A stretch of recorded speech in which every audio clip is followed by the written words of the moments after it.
They taught you to explain yourself, to defend your words, your gestures, your very existence, as if the approval of the mediocre were the price of your survival. But let me tell you, the man who explains has already surrendered. His mouth speaks not with strength but with begging. He pleads not for truth but for acceptance. And what kind of life is that? To walk through this world seeking permission to be. I would rather be hated in silence than loved by fools through apology. Your instinct. To defend is a confession that you still care what the herd thinks. If you're still shackled to the need for understanding, comment below the name of your city. Let me know where you're watching from, and perhaps where the last defenders of the spirit still hide. Silence, my dear listener, is not absence, it is power in its purest form. While the fool shouts, desperate to be heard, the strong man watches and says nothing. He doesn't scream, doesn't justify, doesn't kneel. And because of that, the world trembles. They cannot read him, they cannot provoke him, they cannot own him. The silence of the superior man is not emptiness, it is presence. It is a sword that cuts without needing to be lifted. It is the divine rhythm of one who commands not with noise but with gravity. If you're not afraid of this kind of truth, like this video and stay with me. If it offends you, leave. You're not ready. Perception is everything. Not your heart, not your purity, not your intentions, but what they see, what they believe. You could be a god in exile or a coward in disguise. What matters is which mask they believe. Do you understand? Reality does not shape perception. Perception creates reality. And if you think the truth will set you free, you're still a child lost in the woods. Until you learn to manipulate the gaze of the masses, you are nothing but a shadow begging for light. Become the storm, not the weatherman explaining it. Whoever frames the question already owns the battlefield. If you react, you're not thinking, you're obeying. And don't delude yourself. Obedience can wear the costume of logic, of justice, of moral superiority. But it is still obedience. When you explain yourself, when you answer their frame, you enter the cage they built for you, and no matter how eloquently you roar from inside it, you're still a beast in chains. The freest men are those who choose not to play the game they were invited to lose. You want to be loved? Then prepare to be broken. The world devours what it understands and fears what it cannot. Be unreadable, be distant, be what they whisper about but never touch. When you rise above the need to be liked, you become something else, untouchable. The man who does not react, who does not justify, who does not descend to explain, he is not cold, he is sovereign. The pedestal is not for the lovable, it is for the incomprehensible. Every time you react, you give them power. Every time you raise, your voice, your pulse, your breath, you hand them the reins of your emotional kingdom, and they will ride you to death. The emotionally reactive man is a slave, a puppet, a clown in the circus of social games, but the one who watches, who does not flinch, who holds his silence while the room burns. He is the fire they can't touch. In his stillness, there is terror. In his calm, there is command. To disappear is not to run. It is to strike without swinging. When you vanish, when you offer nothing, you leave behind a hunger they cannot name. The weak expect confrontation. They want the noise, the chaos, the drama. But when you give them absence, they rot in their own anticipation. You become a mirror they can't find, a silence that echoes louder than any scream.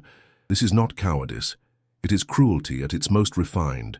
It is the revenge of the superior spirit, to haunt, not to answer. You think you must refute an accusation? That's adorable. The powerful do not refute. They reverse. They take the insult and twist it into a revelation of the accuser's own decay. If someone calls you arrogant, ask them why your confidence threatens their illusion. If they call you heartless, smile, and watch their insecurity unravel. Never stoop to defend. The insult thrown at you is a gift, but only if you know how to return it sharper, colder, and aimed straight at their soul. Ah, to be misunderstood. What a divine advantage. Let the sheep seek clarity. The lion thrives in ambiguity. Once they think they know you, they begin to calculate you, and what can be calculated can be controlled. But when you are a riddle, a contradiction, a paradox breathing, they stay away, they hesitate, they fear what they cannot predict. The man who is fully known is already halfway conquered, But the man cloaked in mystery becomes untouchable, not because he hides, but because he transcends explanation. There comes a moment when your presence alone bends the room. You walk in, and the volume lowers. The gestures shrink, the eyes scatter. You didn't say a word, but you didn't have to, because true power is not spoken. It is radiated. It's in the pause before you speak, the way you look through them instead of at them. It's when they behave differently just because you exist. That, my friend, is dominance, not of fists or words, but of aura, the will to power made flesh. In every room there's a tempo, an emotional rhythm. The mediocre man adjusts to it, laughs when others laugh, tenses when others frown. But the master, he dictates it. He walks in and slows everything down. His stillness infects the air. His calm disorients the frantic. The chaos begins to orbit him, not the other way around. That's control, not barking orders, but owning the emotional climate. If you can regulate your pulse while theirs is racing, you are already the one they answer to. You still believe in reputation as admiration. You fool. The age of being liked is over. Be feared. Be the man whose silence says more than a sermon, the one no one wants to cross, not because he's violent, but because he might not react at all. That kind of unpredictability is lethal. Build a myth, not a resume. The man who seems dangerous without doing anything is the man who has mastered the art of power. The man who waits and makes others tremble while he does. You keep trying to explain yourself to the blind, to justify your fire to those who fear the flame. But why? Every word you utter is a rope around your own throat, a desperate plea for understanding in a world addicted to misunderstanding. Stop speaking to be liked. Start being silent to be obeyed. The man who needs no explanation becomes legend. The man who keeps justifying becomes noise. And the age we live in, it rewards noise but it bows to presence. The masses crave certainty. That's why they fear thinkers. You who refuse to give them straight lines, who answer a question with a stare, you are dangerous. Because the crowd cannot control what it cannot label. They want you to scream, to weep, to confess, because then you become familiar. But if you say nothing, if you simply exist beyond their scripts, they panic. You fracture their world. And that, my dear rebels, is the beginning of dominance in the age of cowards. I have no desire to be transparent. Transparency is a virtue for those with nothing worth hiding, or worse, for those begging to be seen. I prefer the shadow, the edge, the half-glimpse that unsettles. When they cannot predict you, they respect you. When they don't know what you'll do next, they step carefully. That's the secret. Not to be loved, not to be understood, but to be felt, like a storm you don't see yet, but already hear in the distance. And now I ask you, not as a preacher, but as a provocateur, when was the last time you said nothing and made someone tremble? If your presence doesn't alter the atmosphere, you're still invisible. You still think words build power. No. Words are crutches for the weak. Aura is the currency of the strong. The gaze that holds too long. The silence that refuses to break. The stillness that becomes unbearable. That's not passivity. That's psychological war. And I intend to win. I watch them. The emotionally volatile, the easily provoked. Puppets on invisible strings, reacting to every glance, every whisper, every breath of critique. They call it passion. I call it slavery. To be ruled by your emotions is to live as a servant in your own kingdom. The man who cannot command himself will never command others. You think your rage makes you powerful? No. It makes you predictable. And what's predictable is prey. Let the others drown in their feelings. You must become the anchor. When chaos rises, remain still.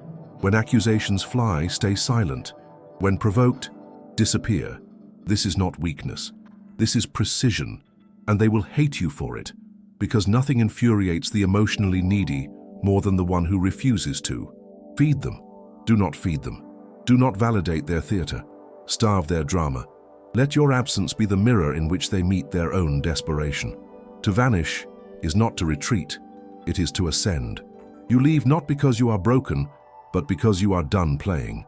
You exit the stage mid-scene and the actors freeze. The applause halts.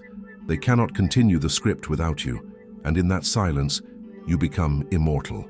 Disappearance is the art of becoming legend. The more they wonder where you went, the more they inflate your presence. Absence, when deliberate, is not lack, it is dominion. You see, confrontation is cheap. Anyone can yell, anyone can fight. But to not react, to let the storm pass through you untouched, that is mastery. The one who withdraws first is not always the coward. Often he is the puppeteer walking off stage while the others still dance. Let them burn fuel chasing your shadow. Let them cry for closure they'll never get.